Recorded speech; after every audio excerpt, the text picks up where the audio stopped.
students. Today we will discuss a very important topic, especially in context to the students who are studying hotel management, which is the cheese making process. So here is a very beautiful picture in front of you depicting the cheese.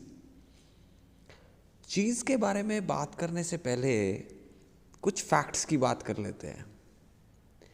You know, India is the largest producer of milk in the world, especially the states of Gujarat, Rajasthan, Madhya Pradesh and Uttar Pradesh. पर एक विडंबना है, जितनी varieties के cheeses European countries जैसे France, Germany, Switzerland produce करते हैं and the major share of their GDP, the income of their country comes from export of cheeses and wines. तो इंडिया क्यों नहीं इतने सारे चीजेस बना रहा? Though it is the largest producer of milk in the world. तो ये जो विडंबना है ना, इसके बहुत सारे रीजंस हैं. If you want, you can find it out. Do some research and find out. उसका जो एक मेजर रीजन है वो ये है कि India has a big population और उसको कैटर करने के लिए दूध चाहिए, स्वीट्स बनाने के लिए दूध चाहिए, मंदिरों में प्रसाद बनाने के लिए दूध चाहिए, इंडियन डेजर्ट्स बनाने के लिए दूध चाहिए. तो most of the milk of India which is produced in India is consumed with in India itself. और बात करें अगर इकोनॉमी की, तो it's a developing country, you all no. Paneer जिसको हम कॉटेज चीज़ बोलते हैं, it is a non matured cheese, around 400 rupees पर KG.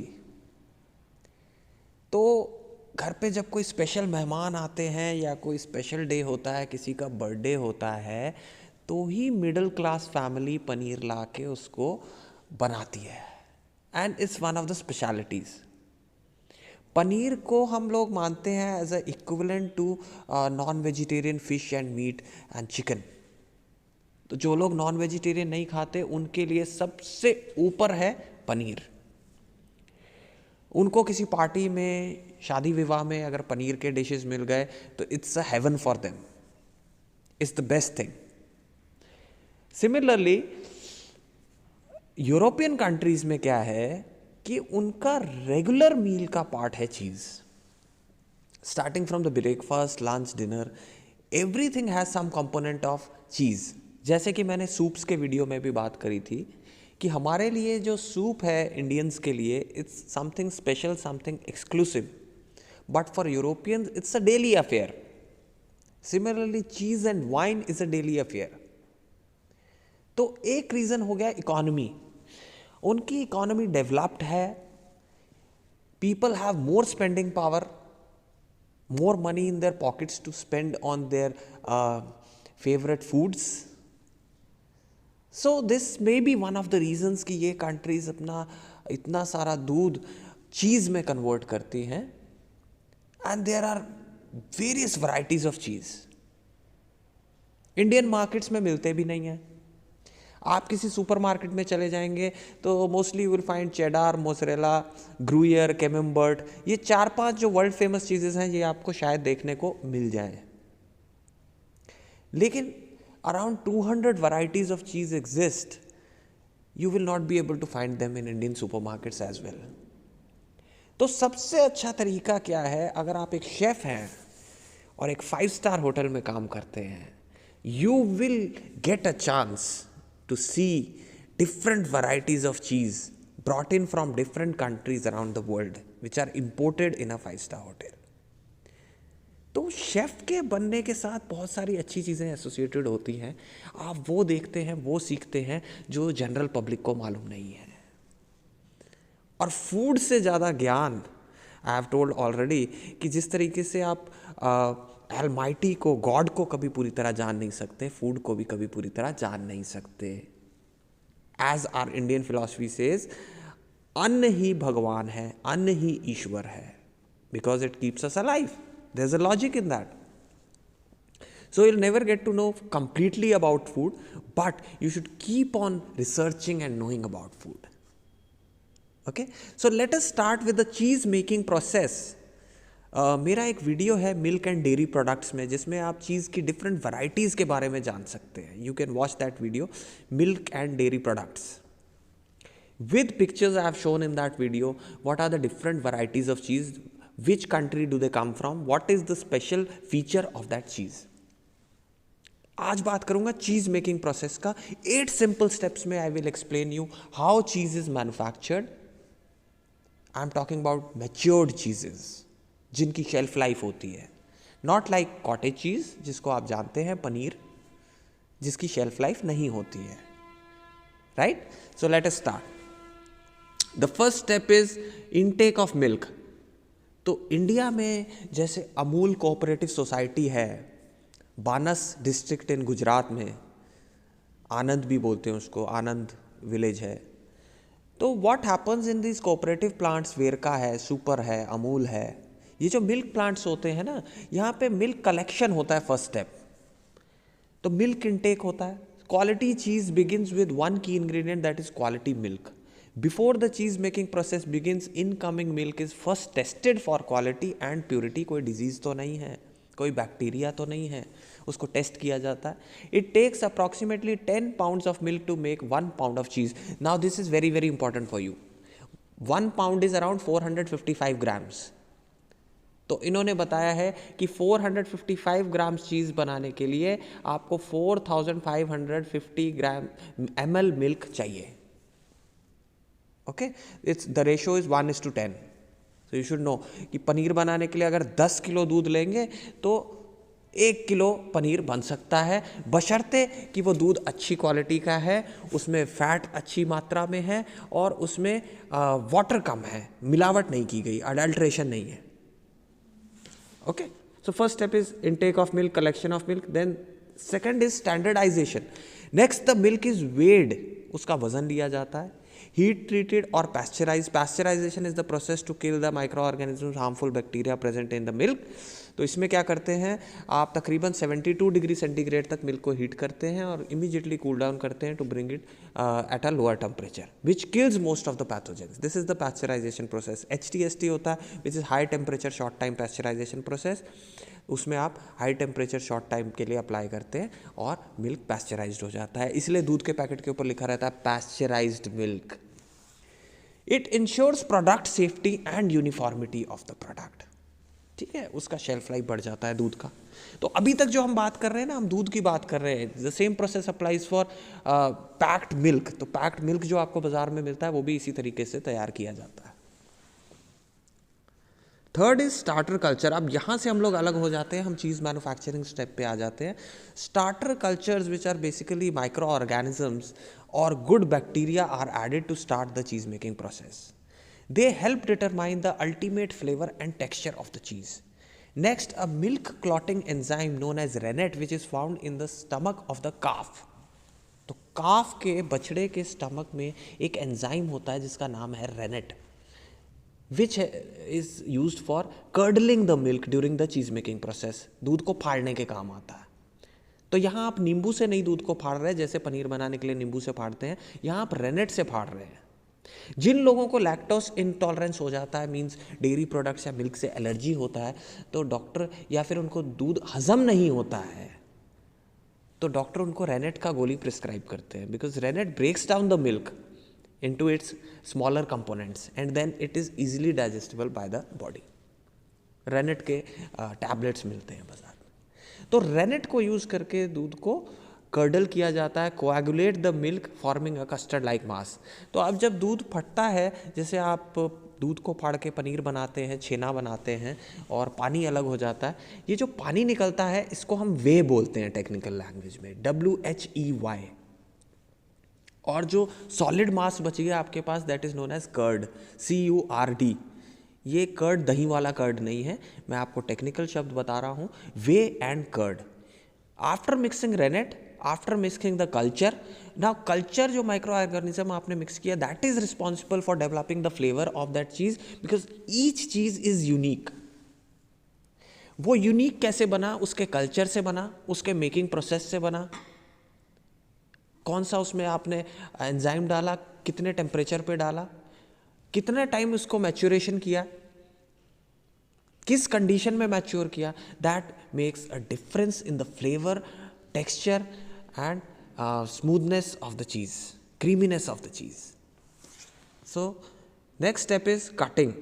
So once the curd is formed and the whey is separated, it's then cut into small pieces to begin the process of separating the liquid, which I told you, whey, from the milk solid, which are known as curds. Large curds are cooked at lower temperatures, yielding softer cheeses like mascarpone and ricotta. Both are Italian cheeses. Curds cut smaller are cooked at higher temperatures, yielding harder cheeses like Gruyere and Romano. अब यहाँ पे इन्होंने एक बहुत ही technical बात बताई है कि curds cut smaller are cooked at higher temperature. जिनको आप छोटे साइज में काटेंगे कर्ड्स को, वो हायर टेम्परेचर पे कुक किए जाते हैं और उससे हार्ड वैरायटी का चीज़ बनता है. अब आप ये भी जान गए कि सॉफ्ट वैरायटी का चीज़ कैसे बनता है, हार्ड वैरायटी का चीज़ कैसे बनता है. जैसा मैंने बताया, प्रोसेस ऑफ मैन्युफैक्चरिंग जैसा होगा वैसा चीज़ आपको मिलेगा. ये भी एक फैक्टर है चीज़ की क्वालिटी को डिटरमाइन करने का. Okay, next is step number 5, which is stirring, heating and draining. Now cheese makers cook and stir the curds and whey until the desired temperature and firmness of the curd is achieved. Then the whey is drained off, leaving a tightly formed curd. तो जिस तरीके से पनीर बनाते समय हम एक muslin cloth में दूध को बांध देते हैं और उसका सारा वे निकलने देते हैं और छेना रह जाता है, उसी तरीके से यहाँ पे भी आप वे को ड्रेन ऑफ कर देंगे और जो कर्ड मास बच गया उसको प्रेस करेंगे. Next step is pressing. You can see a beautiful picture over here. साथ में पिक्चर्स भी दिखा रहा हो ताकि आप अच्छे से उस प्रोसेस को समझ जाएं. Next is curd transformation. Different handling techniques and salting affect how the curd is transformed into many cheese varieties made. अब next है curd transformation. ये आप देख रहे हैं बड़े बड़े pieces येलो कलर के, ये कर्ड्स हैं. वे अलग हो चुका है. अब इनको क्या करना है आपने, इनको आप कैसे ट्रांसफॉर्म करेंगे डिफरेंट वैरायटी ऑफ चीज़ में. इसमें सॉल्ट ऐड करेंगे which acts as a natural preservative and taste enhancer, seasoning agent. और किस तरीके से उसको हैंडल करेंगे, आप उसको दोबारा से ब्रेक डाउन करेंगे, स्मॉल पीसेस में ब्रेकअप करेंगे, या फिर एज अ ये जो बड़े बड़े पीसेस आप देख रहे हैं इनको एज इट इज़ मैच्योरेशन के लिए छोड़ देंगे. What is to be done next, इसमें कुछ एक्स्ट्रा मॉइस्चर है उसको भी निकाल देंगे, right. So next is pressing. Pressing determines the characteristic shape of the cheese and helps complete the curd transformation. तो कर्ड फॉर्मेशन प्रोसेस में सबसे इंपॉर्टेंट बात आ जाती है प्रेसिंग की, विच determines the characteristic shape of the cheese. Round shapes में चीज़ होते हैं, स्क्वायर शेप में होते हैं. आप देखेंगे व्हील शेप में पार्मेसन पार्मिजियानो मिलता है, which is a world famous Italian cheese. बड़े बड़े व्हील्स होते हैं, almost you can say Fortuner गाड़ी के टायर जितना बड़ा चीज़ उस शेप में होता है, राउंड और मैच्योर्ड होता है. स्पेशली हार्ड चीज़ेज आपको इस तरीके से मिलते हैं, right. Most cheeses are pressed in 3 to 12 hours depending on their size. Next is curing. Is the last step. Curing depending on the variety and style of cheese. Another step may be curing or maturation. इसको maturation भी बोलते हैं. Wines और चीज़ की जब भी बात करते हैं ना, तो maturation एक ऐसी चीज़ है जिसको ripening भी आप बोल सकते हैं, curing भी बोल सकते हैं, जिससे उसका flavor और texture determine होता है. Curing is used for aged cheeses and helps fully develop its flavor and texture. The cheese is moved to a room that is carefully controlled for required humidity and temperature. And may be aged for up to 10 years. जितना पुराना चीज़, जितनी पुरानी wine, उतनी ज़्यादा उसका flavour और उतना ज़्यादा उसका प्राइस. तो जितना आप उसको जैसे कंडीशन में रख के मैच्योर करेंगे, कुछ नेचुरल चीज़ेज़ आप नेचुरल केव्स के अंदर भी मैच्योर करते हैं, गुफाओं के अंदर मैच्योर करते हैं, क्योंकि वहाँ पे जो बैक्टीरिया पनप रहा है, जो कंडीशंस हैं एनवायरनमेंट की, जैसा ह्यूमिडिटी है, जैसा टेम्परेचर है, वो डिटरमाइन करता है उसका क्वालिटी पे. ब्लू चीज़ेज़ हैं तो आपको वैसा एनवायरनमेंट प्रेयर करना पड़ेगा जो ब्लू कल्चर, जो ब्लू यीस्ट को ग्रो करने में हेल्प करे, राइट. तो डिपेंड करता है आप कौन सा चीज़ बनाना चाहते हैं, उसके लिए कौन सा कल्चर यूज़ कर रहे हैं, कौन सा मेथड ऑफ प्रोडक्शन यूज़ कर रहे हैं, कैसे क्योरिंग कर रहे हैं उसका. That will determine what cheese you are making. How cheese can be used. Very important again. The steps of making cheese we have discussed. Now we discuss how cheese can be used in food production, especially in kitchens. It can be used as a topping or stuffing for enchiladas, burritos and tacos. ये Mexican items हैं. Used on cheese trays with crackers. Used in sandwiches, that is ham and cheese or tomato and cheese. Used in quiches. Used in a white sauce for veggies. Cheese sauce over cauliflower. Baked vegetables में use होता है. Pasta sauces में use होता है. Used as a topping for pizza and Italian dishes. Can be added to salads. Snack crackers and tortilla chips for dipping and spreading cream cheese dips and cheese salsa dip. तो बहुत सारे uses हैं चीज़ के. आप जैसे use करना चाहें करें. पर होता क्या है, इंडियन क्यूजीन में क्यों नहीं इतना यूज़ हो रहा? तो पहले तो थोड़ा बात हम कर चुके हैं कि इंडियन क्यूजीन में क्यों नहीं यूज़ होता है, इंडिया में क्यों अवेलेबल नहीं है. और दूसरा बात एक और है कि इंडिया में ना बहुत सारे स्पाइसेस यूज़ होते हैं खाने में. स्पाइसेस ही हमारे फूड की जान है. और चीज़ जो होते हैं ना, इनके नेचुरल माइल्ड फ्लेवर्स होते हैं. तो अगर आप चीज़ किसी डिश के साथ एमैल्गमेट करके मिक्स करके बनाना चाहेंगे ना, तो मज़ा नहीं आएगा. क्योंकि चीज़ का जो अपना नेचुरल फ्लेवर है, जो उसका रिचनेस है, वो स्पाइसेस उसको दबा देंगे. स्पाइसेस उसको सबड्यू कर देंगे. And you will not realise the natural flavour, the exact flavour of that cheese. तो इसलिए इंडियन डिशेस के साथ कहीं ना कहीं चीज़ का मिसमैच है, वो यूज़ किया नहीं जा सकता. पर यही आप यूरोपियन या कॉन्टिनेंटल फूड की बात करें तो उसमें स्पाइसेस यूज़ नहीं होते हैं. सिर्फ salt pepper as a seasoning use होता है. ज़्यादा नटमेग या कुछ continental herbs, parsley, thyme, rosemary, ये आप यूज़ करते हैं. तो उससे क्या होता है, चीज़ का फ्लेवर आपको महसूस होता है, आपने कौन सा चीज़ खा रहा है. इसलिए उनकी डिशेज़ में, उनकी सॉसेज में आपको चीज़ मिलेगा. How cheese can be used, once again some more points about that. Cheddar cheese is used in sandwich. Amul का जो चीज़ मिलता है ना टिन में, वो होता है cheddar cheese. It's from England. तो उसको अमूल इंडिया में मैन्युफैक्चर कर रहा है, उसको चेडार नहीं बोल सकता, उसको बोलता है अमूल प्रोसेस्ड चीज़. राइट. एक मोज़रेला चीज़ आता है जो पिज़्ज़ा के ऊपर आप डालते हैं, उसका स्ट्रिंगी नेचर होता है, इलास्टिक नेचर होता है. ठीक है. तो इस तरीके से बहुत सारी चीज़ें. एक प्रोसेस्ड स्लाइस्ड चीज़ होता है. ठीक है. चीज़ स्लाइसेस जो आप बर्गर में डालते हैं. No, cheese slice is something different. Don't confuse cheese slice with any of the cheeses, because cheese slice जो है वो एक मैकेनिकल प्रोसेस से मशीन्स में पकाया जाता है, बनाया जाता है. It's a mixture of vegetable oil, milk solids and some cheese. Vegetable fat और मिल्क सॉलिड से बनता है वो चीज़ स्लाइस. तो चीज़ स्लाइस की बात हम नहीं करते जब हम नेचुरल चीज़ प्रोडक्शन की बात कर रहे हैं. It is not counted in that. इसलिए यहाँ जितने भी चीज़ेस लिखे हैं सारे नेचुरल हैं, जिनके बारे में मैं आपको बता रहा हूँ. Mozzarella cheese grated on top of pizza, cream cheese for cheesecake, camembert और brie to have with crackers. नमकीन बिस्किट होते हैं, उनको क्रैकर्स बोलते हैं. जैसे मोनाको हो गया, क्रैक एंड जैक हो गया. Grated parmesan added to a pasta sauce. Feta cheese which is a Greek cheese made from goat milk in used in a salad with olives, red onions, lettuce, etc. Grated in a taco और burrito. Taco और बरीतो क्या है, corn की एक रोटी है, उसके अंदर stuffing किया आपने और रोल कर दिया, जैसे हम लोग अपना काठी रोल इंडिया में बनाते हैं. पर यहाँ कॉर्न की बनी हुई रोटी है, आटे की नहीं है, मैदे की नहीं है. Grilled halloumi cheese. Halloumi is from Arabian countries, middle eastern countries. उसको ग्रिल करके खाया जाता है. कॉटेज चीज़, पनीर इन अ करी in India, which is a variety of not matured cheese.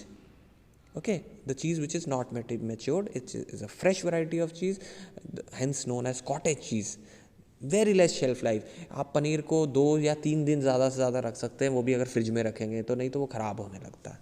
Cheese फॉन्ड्यू, cheese fountain होता है. ठीक है. अब डिटेल में देखो इन चीज़ों को अगर समझना चाहो तो it's the best thing is you go to Google, watch the photographs, watch the videos if you want to learn more, explore more. ठीक है. चीज़ फॉन्ड्यू क्या होता है, चॉकलेट फॉन्ड्यू क्या होता है. एक फाउंटेन होता है, उसके अंदर आप मेल्टेड चीज़ फ्लो कर रहा होता है, उसको आप स्टिक से लेके केक के ऊपर, बिस्किट्स के ऊपर आप लगा के उसको डिप करके खाते हैं. That is a cheese fondue. Health fact, one very important health fact about cheese. You all know cheese is prepared from milk, और उसमें फर्मेंटेशन के क्वालिटीज़ भी आ गए, मैचुरेशन के क्वालिटीज़ भी आ गए. Milk is rich in most of the nutrients required for the body. Vitamin D required for the bones, right? Calcium required for the bones. Vitamin A required for healthy eyes. Vitamin E required for healthy skin. ये सब कुछ आपको दूध में मिलता है. Eating certain cheeses like aged cheddar, Swiss, Blue, Monterey Jack, Brie, Gouda, and processed American cheese after meals or as a between meal snack has been shown to help prevent tooth decay due to cheese having a content of calcium, phosphorus and other components. तो एक fact आज हमने और जान लिया कि आपके दांत भी कभी खराब नहीं होंगे, टूथ डीके नहीं होगा, कैविटी नहीं होगा अगर आप चीज़ रेगुलरली खा रहे हैं, ठीक है, because they have a rich component of calcium, phosphorus and several other minerals. I hope this was interesting and you enjoyed watching this video. Do share it with your friends and family, yeah? And do subscribe, do share this content with everyone so that everyone gets to know about all these things. Thanks for watching.